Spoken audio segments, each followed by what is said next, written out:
Right, I'm over with Sharon on the Q-Tech stand now. She's doing some demoing because she's an ambassador for Q-Tech.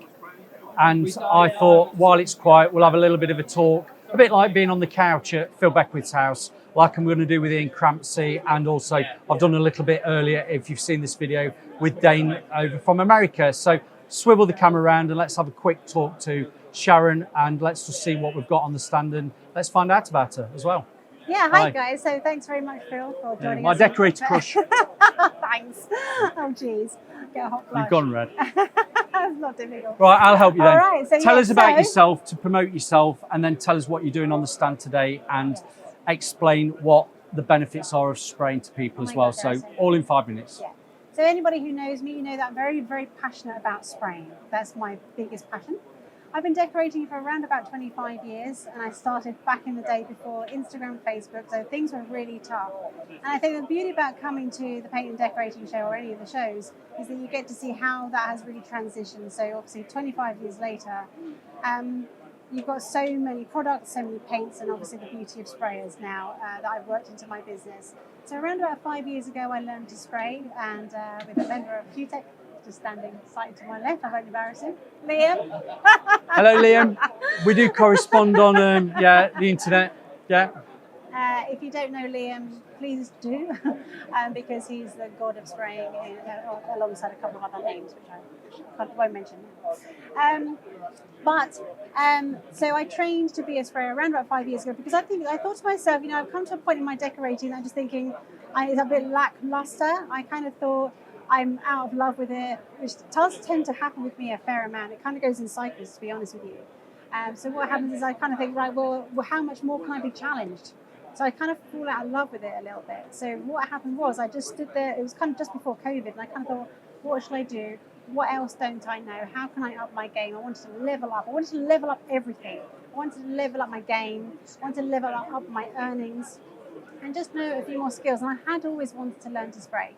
So what I did was I got a training course. I did my 2-day airless, and I'm cutting a very long story short, but basically I persevered. So what I did was I did the training, but what I didn't do was let a time lag.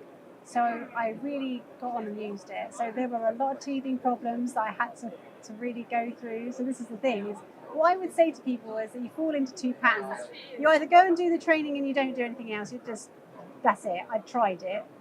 Or you go and get a sprayer, and then it will stay in the box, and it might not make it onto site. But the idea here, which I love about Q-Tech, is there is the whole evolve, train, maintain.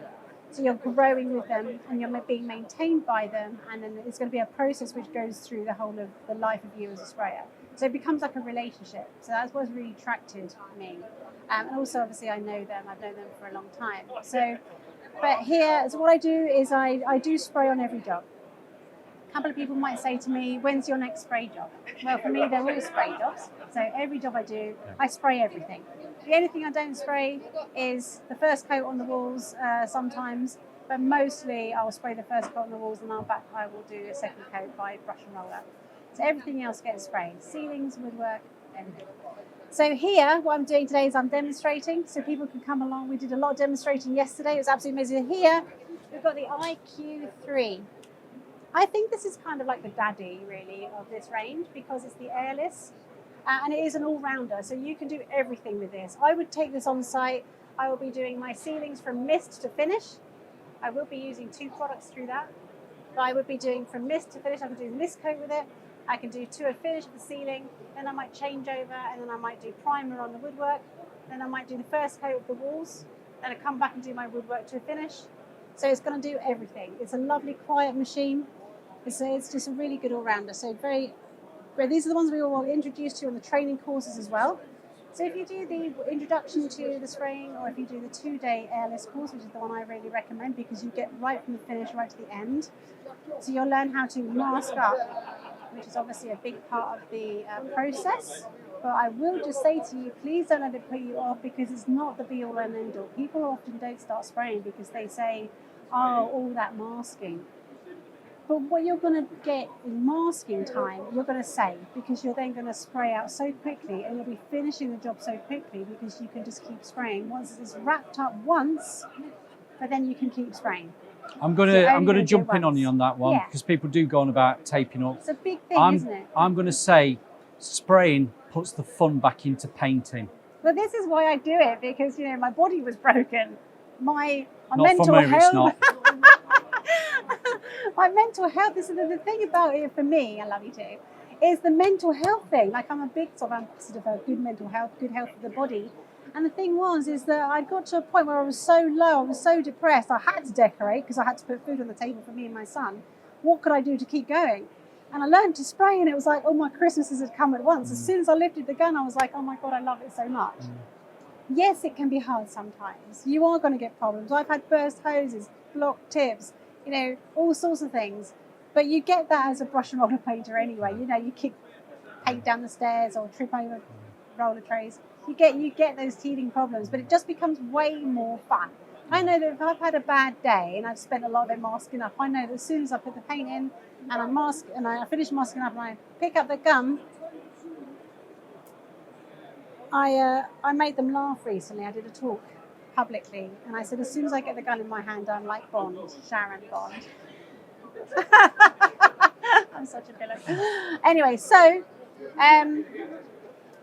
basically an airless will give you all the facility to do the whole of your jobs, and that's where I'll go with it. So please have a think about coming to QTech for the training. It's a lovely, brand new, shiny academy. Yeah. It's a beautiful facility, so I'd really welcome you to come along. You can also think about getting your CITD funding, so a lot of it's funded for you. So the cost of the course is covered. So please have a look into that and reach out to any of the team where they can all help you and get you on board. And I'd love to see your journey, so please get in touch with me as well at Obsessed Decorating. And I would love to see how you're getting on with that, because it's just got to be done. Follow you on Instagram? Yes, Instagram mostly, at Obsessed Decorating. And I love it when people inbox me, because I get a lot of questions, and I love that. I'll spend time with you, like, what sprayer should I buy? What should I do? What process should I follow? And some of the names you would not believe are actually messaging me. So thank you for that as well. That's because good. Totally politically correct, because I'm not. You're easy on the I don't eye. mind. You're easy on the eye. Oh, thanks. Right, let's just give you it right. What got you into painting and decorating? What was your reason for getting into painting and decorating to start it off? Because it's not. Yeah. Don't take it the wrong way. Oh, If I saw you on I don't know, trolley dollying, I'd go. Yeah. Sharon's got the look for that. She's been a model, and she's. I don't know. Sure. She's selling Clarins in Debenhams or something like that. Has Yes. Debenhams shut down and you said, do you know what, I want to feel like I want to do something, I want to do painting. Yeah, Where yeah. did the painting side of things come for you to start Yeah, off? so thank you for asking. So I've been born on a building site, basically. My dad and my granddad run their own contractor business, mostly to local authority housing around Heathrow. So they had their own company, D. Clark and Sons, my granddad. So my dad carried on that tradition. He had his own building firm as well, mostly a plasterer.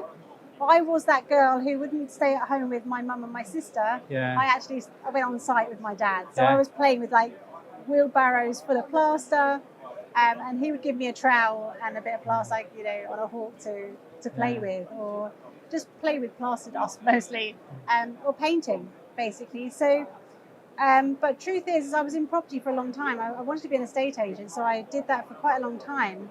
But I just kind of thought, I've done it for a very long time. I was given some inheritance I'm money. going to stop you there. Yeah. Not that long. Not that long. You're so funny. Dear me.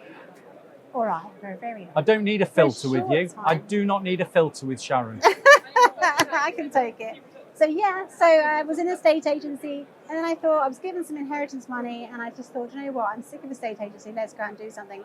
And I would always painted for myself.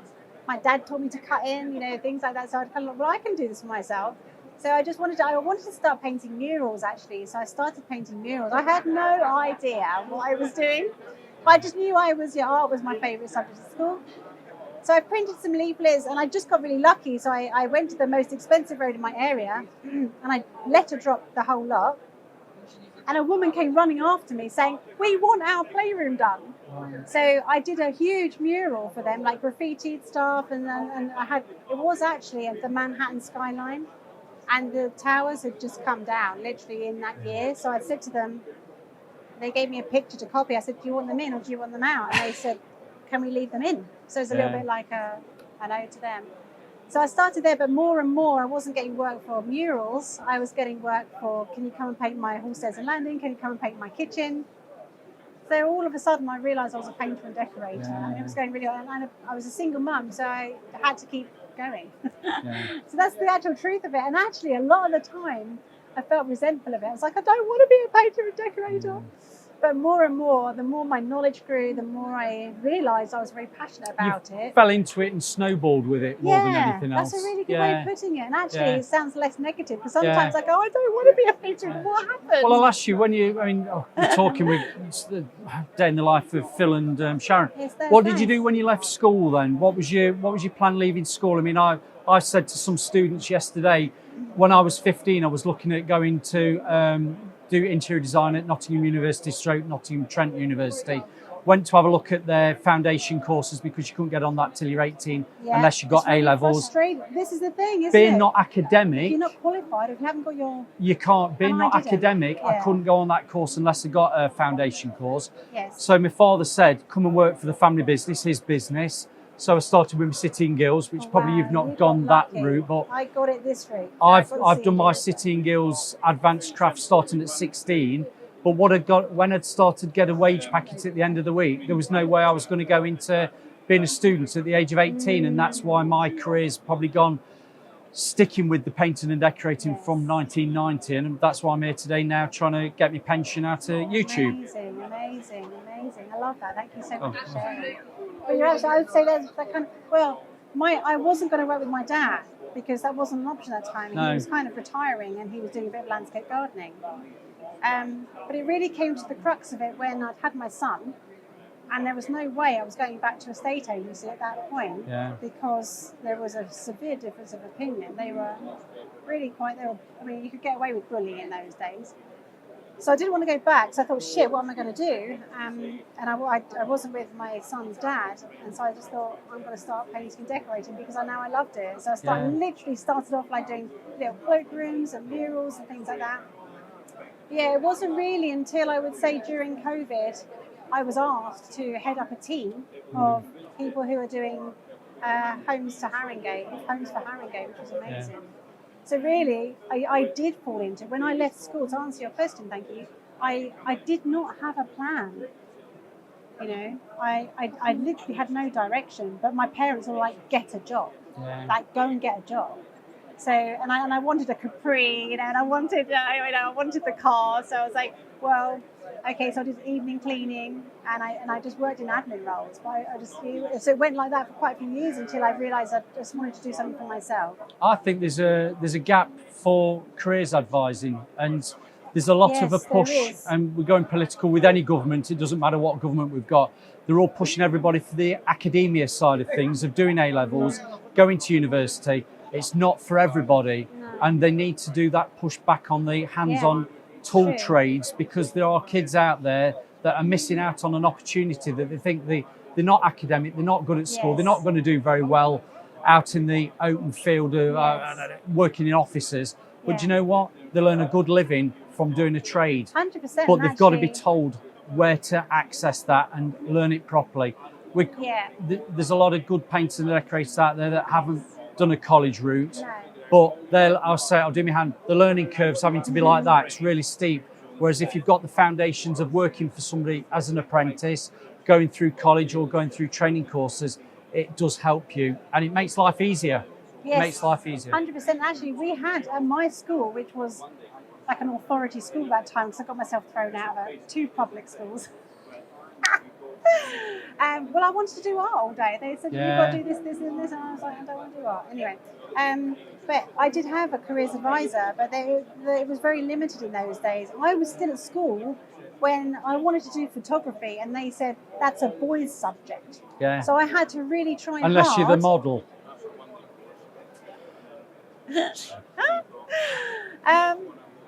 All sorts of mental pictures there. But yeah, I came out with very little qualifications. So my very first job was in retail. Actually, I got a YTS training scheme at a retail.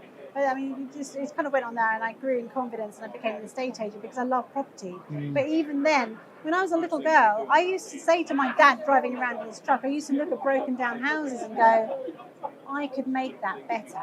And he said, I know you could, darling. And then I kind of thought, well, that's what I need to be doing.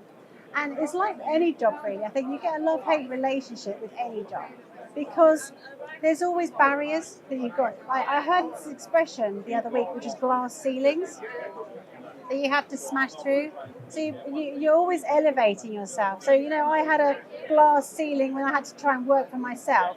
So I came through that. I found ways of working where I could earn really, really good money, take on my sons, and I'm now funding 2 salaries. Not a lot of people can say that. Another glass ceiling for me now was then spraying. I wanted to be that person who could spray and spray really confidently, and like other people would go, oh my God, that looks great, and inspire others to do the same. And I'm doing it now. So there's always got to be another glass ceiling that you go to. Now I'd like to probably teach it properly. So that would be nice. I get the chance to mentor others. I love doing that. So when I have people reaching out to me. So I do run some coaching now. I do coach others. I mentor you for your business. A little bit on the business side. So I'll do an audit. But mostly it's about the health, wellness, and the audit of your business. So it's health of your business and health of you. So trade health coach is something I'm now working on for next year. So that'll be focusing on spray kitchens, spraying wardrobes. It's mostly spraying smaller units, and the trade health coaching. That's brilliant, Sharon. Thank you very much. We've not seen you spray, but do you know what? We've got more out of you than seeing you. I was going to say, please go to my channel. We've seen loads of spraying. We don't need to see that. Craig Phillips is my man for spraying. Yes, if we need demos in the spray booth. But Sharon, you've been a star. Thank you very much for that. Much. Cheers. Lovely to Thank see you. you. Bye, guys.